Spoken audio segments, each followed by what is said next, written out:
It's descended now from where it was up at 9,000 feet dropping Kiwi Blue, and if you look off to the right, just lurking against those hills, and there he is, just flying around under the river valley, nice and low there at the right hand end of the runway, is Andy Scott with the C-130E Hercules.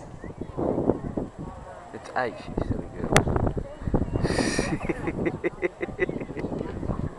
Hey? Okay, those of you with long-range zoom lenses on your cameras, this is a really good way to start a display. You probably can't see him at the moment, because I certainly can't, and I'm a little bit higher than you, but any second now, he should pop up over that ridge line and come over the end of the runway threshold, so it'll be a good moment for photos.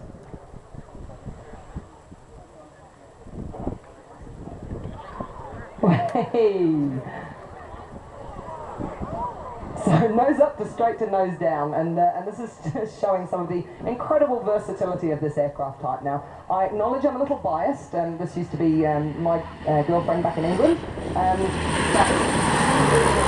has seen so much service around the world that there are so many militaries that use her, and she was built in the 1950s, you know, and she's still going strong. She still does what she's good for. And that particular manoeuvre was called the wheelbarrow.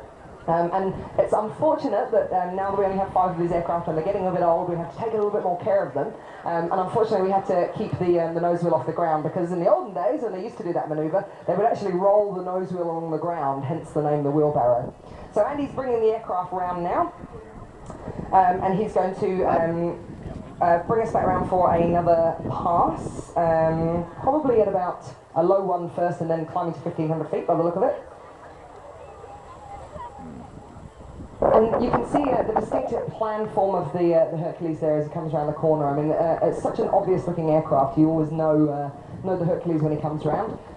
To the right hand end of the runway, those of you guys who are out there, you can see the 109 coming into land.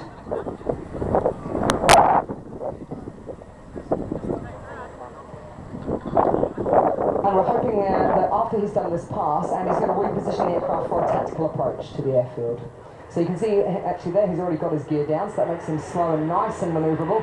And those of you who can see the back of the wing there, the flaps are also flashing down. Looks like about flap 40, so he's using that to slow the aircraft down, to create a little bit more lift, and that means he can manoeuvre the aircraft in a tighter area. So he'll be climbing now, up to about 1,500 feet, and he's going to, hopefully, not prove me wrong, move the aircraft around to the right and come in for a tactical approach and landing. Now, those of you who've attended air shows before will have seen this one done. It's a fantastic one for video, and it's also incredible from the flight deck. We know this one as a K-SAN approach. So the reason it's called that is because in that theatre of war in Vietnam, it was used because it basically is a way of keeping the aircraft up and high and out of the way of small arms fire until pretty much the last minute. So he'll stay up high, he'll position himself around, and then when he's in a position where he knows he can make that landing area, and very often that landing area is a whole lot smaller than this runway, ladies and gents. Sometimes a small field, sometimes a small beach somewhere, because this aircraft is capable of landing on sand. When they're sure they can make that landing area, he's going to nose the aircraft over, and it is a really, really steep rate of approach at that last minute. So with the cameras, that's a really good one, because you'll actually get a plan view of the aircraft with its nose pointing at the ground.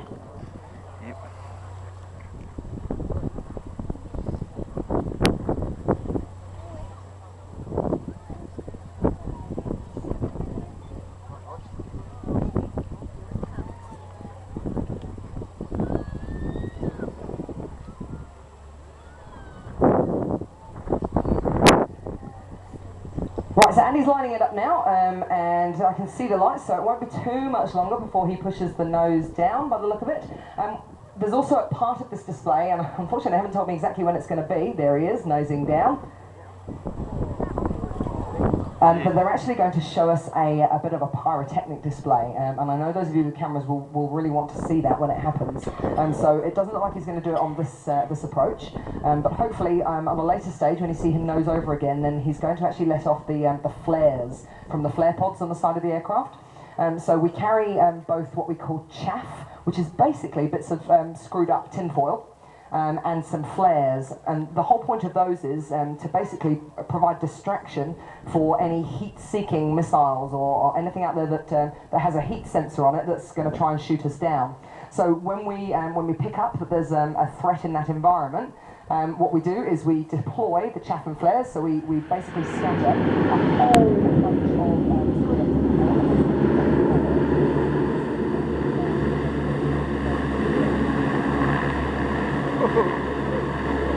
That's too much. That went very nearly.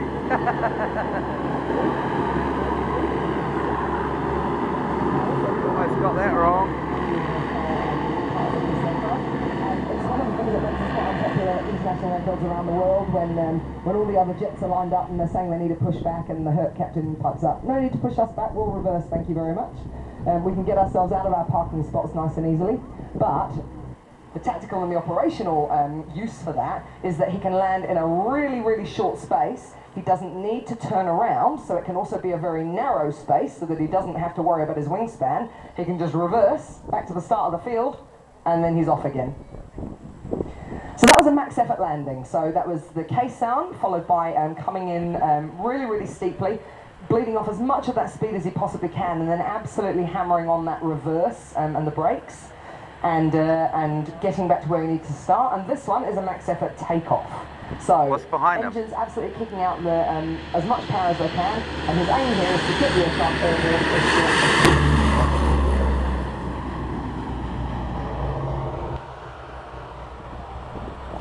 Probably about a third of the way along that runway, so that's pretty impressive.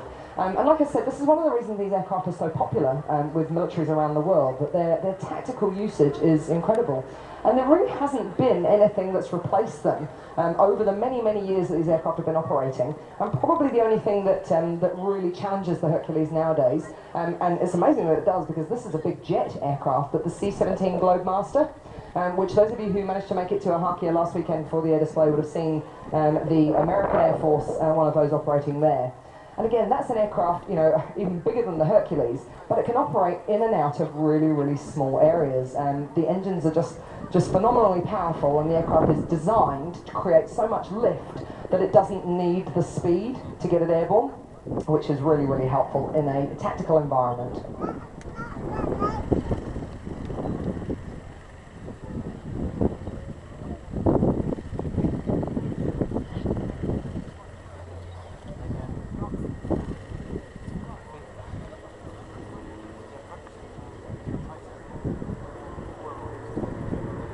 Okay, from that really, really slow speed takeoff and landing, so what probably in the Hercules term as a high speed pass, it is a little bit faster. It's obviously not as high speed as some of the aircraft that you will see flying around.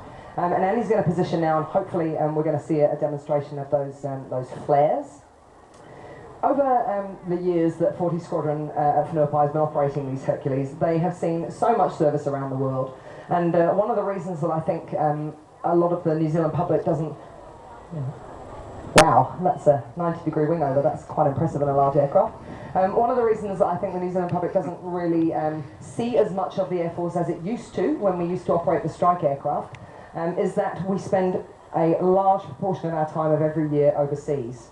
Now, the New Zealand military in general operates in several countries around the world, and we spend much of our time away doing that. This particular aircraft has seen service in the Gulf War in '91, in Somalia and Rwanda in Africa, and Kosovo, back to the Pacific Theatre in Bougainville and East Timor, but also it regularly troops out to Afghanistan and supports the New Zealand military efforts out there in Afghanistan and previously in Iraq. Right, so this might be the flares coming up. Looks like he's about to... There we go. Yeah, we got it. Beautiful, and we like to call that the angel, ladies and gents. You might see why by the pretty wings that those flares form. And he's getting a really good view of us right now. This is probably slightly disconcerting for those of you out there with the zoom lenses on your camera. As he grabs them towards us, very nice. I suspect what he's going to do now is reposition and show us a bit of ramp down action. You've already seen Kiwi Blue jump out at the back, but obviously it's not just people we can chuck out of this aircraft. We spend a lot of time actually throwing loads out the back, so loads of various different sizes, from the small that the loadmaster can stand on the tailgate and actually just lob out themselves, to large, even vehicles put on pallets that basically are extracted from the back of the aircraft with a parachute. Now, unfortunately, we haven't got one of those to show you today, much as we would like to, but sometimes they make a bit of a mess when they land, depending on how well the parachute works. But I know that Andy and the guys did want to show you a bit of the ramp and door open if they could. So, in that situation, the crew on board will actually be standing on the tailgate and the ramp that's open. So if they do fly past, boys and girls, make sure you give them a big wave.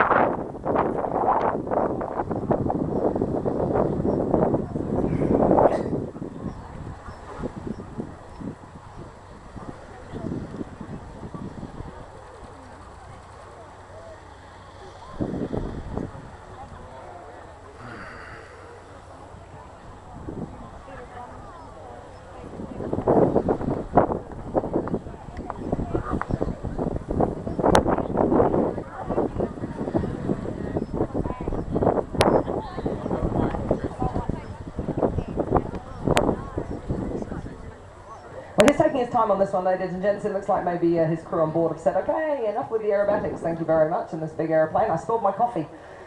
So here he is coming down, and this one's either going to be a pass-through, or it might actually be coming into land, because we are very aware that we've got some more aircraft to get on the display for you today, and not least of which the Air New Zealand 777, which is going to be incredible, and you guys are really, really lucky to get to see that, flying a display in close proximity to the crowd line, because usually, obviously, you just see them taking off and landing from the big international airports. So once again, it's been an absolute pleasure to be here with you today. Thank you so much for hosting the Air Force, and also our Navy helicopter and our Army guys down at the military tents. Please, please, please make your way down and say hello to us. Once the Herc comes into land, then we might see those examples of Unimog and LAV, so the Army out there supporting us. Just belting up and down the runway, so that'll be a good opportunity for you to take some photos. And also I can just see out of the right-hand end of the runway there, you guys in the grandstand might not be able to see it just yet, but the Iroquois is airborne again, so we will have an Iroquois display to a LAV and a Unimog after the Herc comes into land. But first of all, I know they'll open the windows as soon as they land. If you'd like to give the C-130E Hercules of 40 Squadron a large round of applause, ladies and gents. I think that was a fantastic display, but then, like I said, I'm biased.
So you can see the Iroquois clicking them in the ground. Displayed its ability to winch up, and right definitely now, going to shut down. You can hear it turning them down. Display earlier showed the underslung load.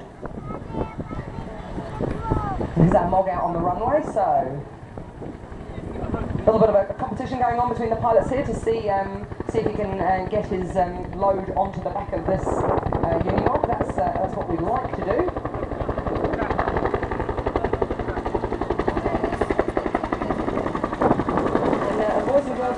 The crewmen in the back will be hanging out of the door on this one, because this is where the crewmen absolutely comes into their own, and they're going to be, it looks like he might be on the other door, directing the pilot to where he needs to be. So the pilot will bring it into roughly the right area, and then basically he just hands over control of where the positioning of the aircraft is to the crewman, and the crewman will be counting him down. He'll be counting him forwards and backwards and up and down, just to make sure they can get that load with precision, accuracy, onto the back of that MOG.